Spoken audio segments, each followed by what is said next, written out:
The Evil Within 2 is upon us, and just in time for Halloween. In fact, this horror sequel launches today on Friday 13th.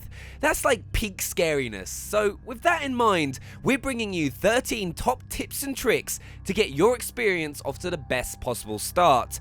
Keep watching and I'll show you where to find the powerful crossbow, how to rinse the shooting minigame for key items, how to access a secret underground bunker, and much more. You'll be a quivering wreck no more, so let's go. The Warden crossbow is a great early weapon. It's also very easy to miss. To find it, head here on the map. It's in the southwest of the residential area on a stack of boxes behind the Mobius APC. There are also several different bolts that you can equip in it. Shock bolts arc electricity from enemy to enemy, stunning them and knocking them down. You can also fire shock bolts at fuse boxes to open doors, so make sure to always have a few in your inventory. Harpoon bolts impale enemies, and they're silent too, making them a viable and hard-hitting stealth item. There are explosive bolts which release shrapnel into the surrounding area. As you can imagine, that's not quite so good if you're trying to be sneaky, and smoke bolts release a cloud of smoke, which is good for disorientating enemies so you can make an escape. The sniper rifle is a great alternative for when you don't want to get your hands dirty. It's got a variable zoom by pressing A, and you can move and fire whilst looking through the scope. To get it, you're going to want to head down the street in the residential section, opposite where you found the crossbow. Head up this yellow ladder, dispose of the guy at the top however you see fit. As you can see, he gave us no trouble. Ouch. Yeah, apart from that.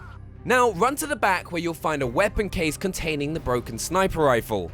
To get the sniper rifle working again, you need the parts to fix it. For the parts, go here at the northwest point on the map. Open the garage door, kill the bad guy inside, and walk to the workbench.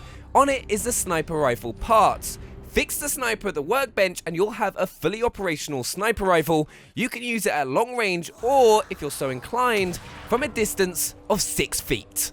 Are you constantly running out of handgun bullets? Are the hollow clicks of your empty magazine making you feel embarrassed?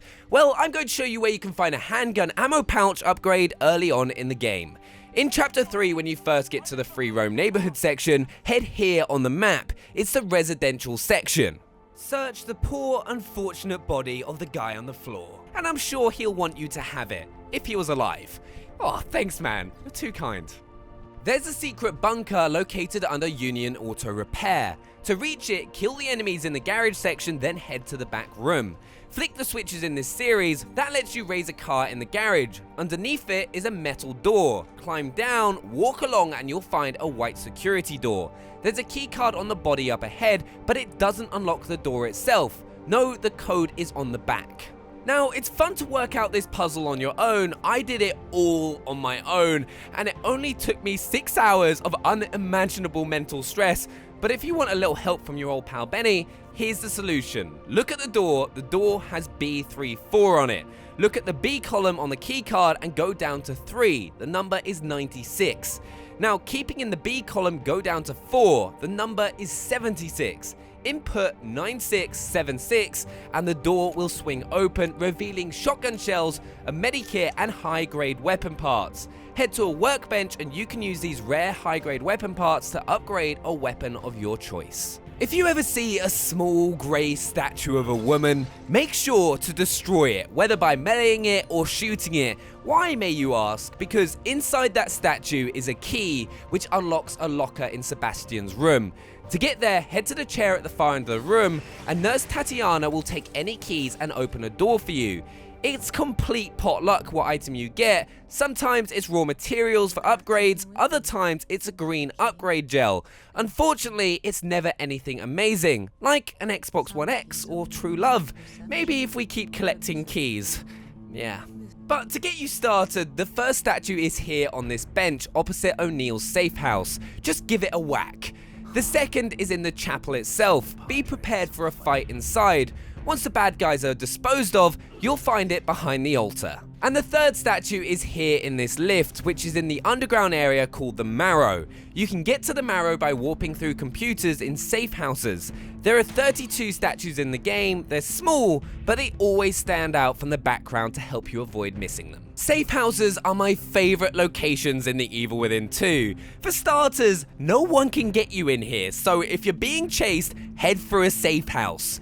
Better yet, it's got endlessly refilling coffee, which is an absolute dream.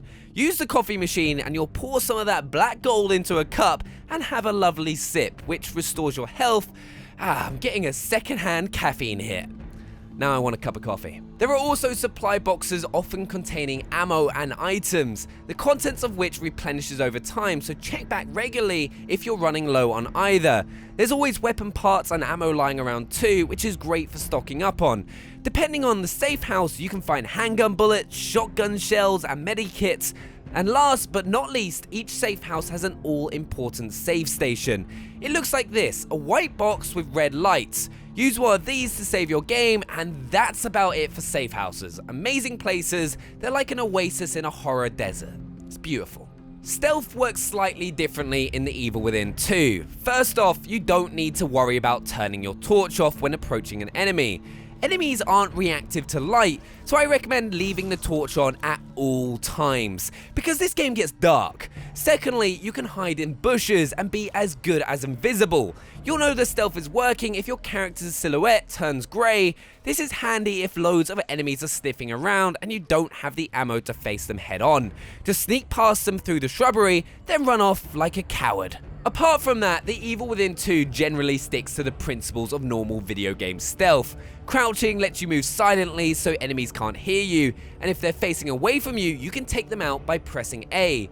Icons also let you know just how visible you are. If an eye appears on the screen, that means an enemy is starting to become aware of you. If the eye is fully open, that means the enemy is aware of you.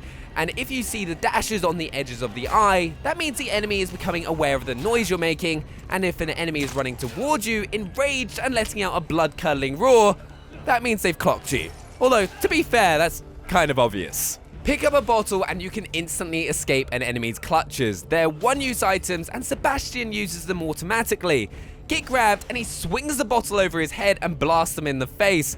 On casual difficulty, he does this by default, but on harder difficulties, you'll have to purchase the bottle break skill before he does it. You can find bottles everywhere, whether on a lawn or in a bin, so don't worry about running short. Plus, you can equip them in the arsenal by holding LB, and throw them to distract enemies by holding left trigger and then pressing right trigger. It's a great way of getting them to expose their backs for instant stealth kills. Axes are a similar one-use weapon, only this one you use manually. When you find one and pick it up, it will replace your combat knife. You swing it with the melee button, so that's right trigger, and it can kill some enemies instantly. But once it does, it breaks and you're back to using your knife. The Evil Within 2 has a crafting component. Find a workbench and you can craft crossbow bolts, health syringes, and ammo for your firearms. But you can craft without one. To craft in the field, hold LB and navigate to the blue field crafting icon. Then pick whatever item you want to create, and your current components are listed along the bottom. Workbenches are still useful, however. The drawbacks of field crafting is that it costs more materials to craft. For instance, in the field, handgun bullets take 4 bits of gunpowder, but on a bench, they take 2. For my money, I save field crafting for moments where it can't be avoided. If you're trapped in a boss fight and out of ammo, there's no point being thrifty. It pays to be destructive in The Evil Within 2. If you approach a fuel barrel and kick it over, the oil it holds spills out onto the floor. Shoot the oil and it'll erupt in a wall of flames. That doesn't really work in real life, but whatever. It's helpful for frying enemies. Another piece of scenery that you can interact with is fire hydrants. Press X in front of them and you'll punt off the nozzle so water cascades out of it. This collects in a pool of water, and you know what conducts electricity, right? That's right, water. Bait enemies into the liquid pool, shoot your electric bolt at the floor, and anyone standing in the water will get a shock. The Evil Within 2 is one big science lesson. And now, time to get onto some Easter eggs, and there's a real good one hiding in here. In Chapter 6, titled On the Hunt, head into the area known as the Marrow. From the Union Hall computer in the top right of the map, make your way directly down and to the D5 exit. After you've escaped the creamy clutches of this horrible gooey boss monster, walk through the doors and look behind the table. There's something twinkling there. Why, it's the Pip-Boy Bobblehead from Fallout. Why? How? I don't know. Just go with it. And then you can see the Bobblehead in Sebastian's room when you next go there. When in the safe house, make sure to talk to O'Neill. Scroll down to the something stronger dialogue option and ask him that. This unlocks the Rogue Signal mission, which is a great early side mission to do. It's optional, but it gives you access to some nice items, fills in some of the story, and gets you an achievement worth a cool 15G upon completion. The optional mission is about tracking down O'Neill's missing operatives. They're out there somewhere. To help find them, you have to press Y to equip the communicator. When it detects a resonance point, a waveform appears on the screen. Move the communicator around and press X to lock onto the signal. This marks a point on your HUD so you know how to get to it. It's worth getting out the communicator often just to see if any new signals have cropped up. Just after Chapter 4, a mysterious door appears in Sebastian's room, leading to a shooting range. There are actually 2 shooting ranges, but let's start with gallery mode. It's a simple fairground range where you shoot wooden targets. Don't worry about being quick on the draw, but do make sure you get headshots as they award more points. Thankfully, you don't have to reload here. The prizes it gives out include weapon parts to upgrade weapons, herbs to craft health restoring items, and green gel to upgrade your skills. The second game is stupidly addictive, Chain Attack Mode. Basically, there are red and blue tiles on the board ahead, and if you shoot a tile that's touching another tile of the same type, those tiles disappear all at once. It's like a more violent Candy Crush. You'll want to hit the hourglass tiles to add time, and avoid the X's as they detract points. My best score was 60,000, which got me 150 weapon parts. I immediately upgraded my handgun, and now it kicks like a horse. Let me know in the comments below if you can beat that score. So those were my 13 top tips and tricks to get ahead in The Evil Within 2. You're going to be more than prepared for anything they throw at you, no matter how evil it is. As always, hit that like button, leave your best tips down in the comments below, and subscribe to Xbox On for the best access to the biggest games on Xbox One. And I'll see you guys next time. Bye!